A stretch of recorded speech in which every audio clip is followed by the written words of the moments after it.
যারা দুনিয়াতে মানুষকে নসিহত করত কিন্তু নিজেরা আমল করত না। যে কিছু মানুষ তাদের জিহ্বাকে জাহান্নামের কেচি, আগরের কেচি দিয়ে কাটা হচ্ছে, বারবার কাটা হচ্ছে, আবার জোড়া লেগে যাচ্ছে, আবার কাটা হচ্ছে, আবার জোড়া লেগে যাচ্ছে। এই নির্মম শাস্তি দেখে অনবরত এই শাস্তির মধ্যে তারা যন্ত্রণার মধ্যে, আযাবের মধ্যে আছে।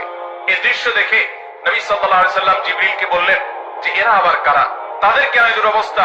তখন জিবরিল বললেন, হে আল্লাহর রাসূল, এরা হলো সেই হতভাগা যারা দুনিয়াতে মানুষকে নসিহত করত কিন্তু নিজেরা আমল করত না। যারা মানুষকে অনেক ভালো ভালো কথা বলতো কিন্তু সে ভালো কথার উপর আমল করত না।